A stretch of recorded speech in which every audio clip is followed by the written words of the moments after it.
मई यानी आज 1971 के बाद सबसे बड़ी मॉक ड्रिल होने जा रही है। सिविल डिफेंस मॉक ड्रिल एक ऐसा अभ्यास होता है जिसमें वास्तविक परिस्थितियों की तरह ही हवाई हमले के सायरन बजाए जाते हैं।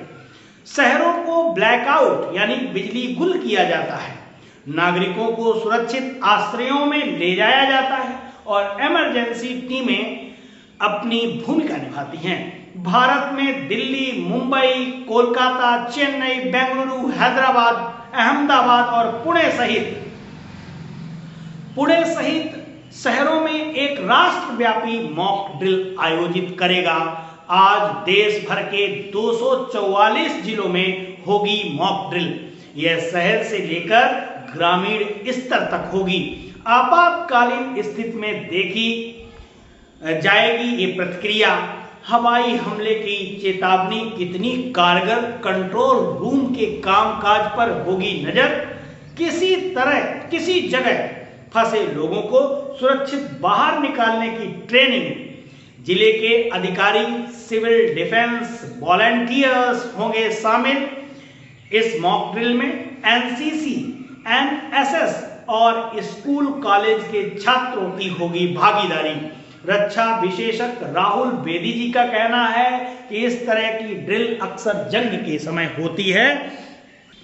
उन्होंने भारत पाकिस्तान के बीच तीसरी बड़ी जंग 1971 का हवाला दिया जब ब्लैकआउट होते थे। यहां तक कि रेलगाड़ियों के शीशे तक काले किए जाते थे और रात के वक्त बल्ब बुझा दिए जाते थे। यह कहना मुश्किल है कि आगे क्या होने वाला है। अगर किसी किस्म की जंग शुरू होती है, यह किस स्तर तक जा सकती है इसका अंदाजा नहीं लगाया जा सकता।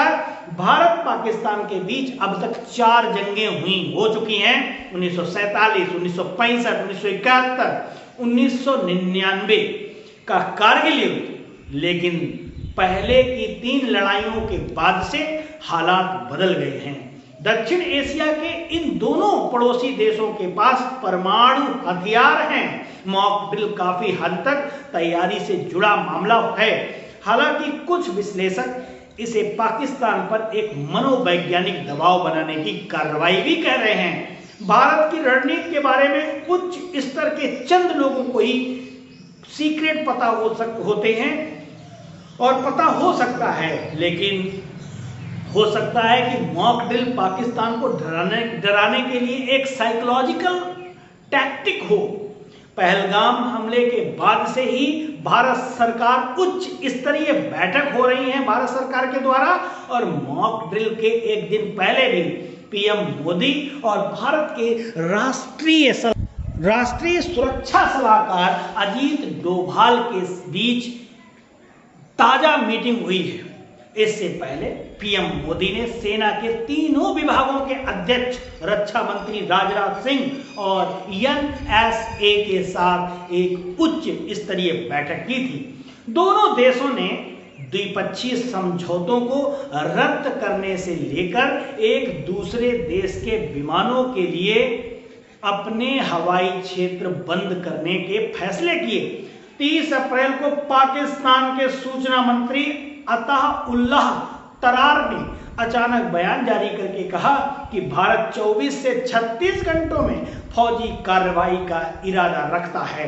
पहलगाम का हमला बहुत ही गंभीर हमला है। दोनों देशों के बीच हालात बहुत गंभीर हैं।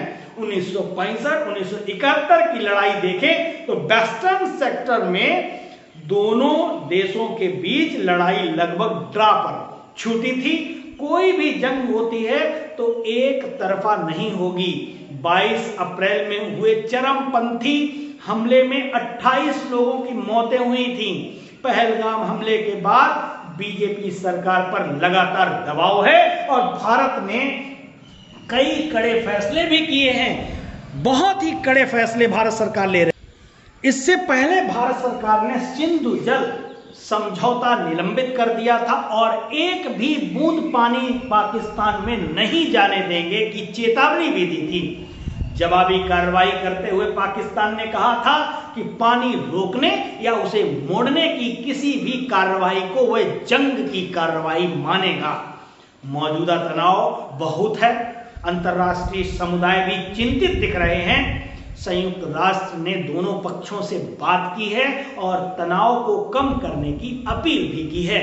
मॉक ड्रिल में डिस्ट्रिक्ट कंट्रोलर्स, जिले के विभिन्न विभाग, एनसीसी, राष्ट्रीय सेवा योजना NSS, Nehru Yuva Kendra Sangathan NYKS, college और स्कूल के students, home guards, civil defence volunteers भी शामिल होने का आह्वान किया गया है। उत्तर प्रदेश राज्य में चिन्हित जिलों को 3 श्रेणियों में बांटा गया है। ए श्रेणी में बुलंदशहर को नरौरा, क्योंकि नरौरा कह सकते हैं कि जो नरौरा है बहुत ही कह सकते हैं सेंसिटिव इलाका है, क्योंकि यहाँ पर हमारा परमाणु संयंत्र केंद्र भी लगा हुआ है। तो यहाँ बुलंदशहर को ए कैटेगरी में रखा गया है। बी कैटेगरी में आगरा, प्रयागराज, बरेली, गाजियाबाद, गोरखपुर, झांसी, कानपुर, लखनऊ, मथुरा, मेरठ, मुरादाबाद, सहारनपुर, वाराणसी, बक्सी का तालाब, ये क्षेत्र रखे गए हैं। बक्सी का तालाब के साथ साथ सरसबा और मुगल सराय भी रखे गए हैं। और सी श्रेणी में बागपत और मुजफ्फरनगर हैं। यूपी के 19 जिलों में होगा ब्लैक आउट, यानी कि बत्ती गुल, रात में अंधेरा होगा। भारत पाकिस्तान के बीच अब तक 4 जंगें हो चुकी हैं। 1947, 1965, 1971, 1999 कारगिल का युद्ध। लेकिन पहले भारत ने युद्ध की शुरुआत नहीं की है, हमेशा पाकिस्तान ने ही युद्ध की शुरुआत की है। हम अपनी तरफ से कोई जंग की शुरुआत नहीं करते हैं जब तक दुश्मन देश हमारा अटैक नहीं करता है। ये हमारे सिद्धांत हैं। लेकिन यहाँ पर हम आगे क्या होने वाला है तो कहा नहीं जा सकता है, क्योंकि दोनों ही न्यूक्लियर पावर कंट्रीज हैं। तो अब क्या करना है, हम लोगों को सुरक्षित रहना है, हम सभी नागरिकों को सुरक्षित प्लेस पर रहना है। जो भी ट्रेनिंग दी जा रही है, जो भी मॉक ड्रिल जो तैयारी कर रहे हैं, उसको जो नियम कायदे मानना पड़ेगा।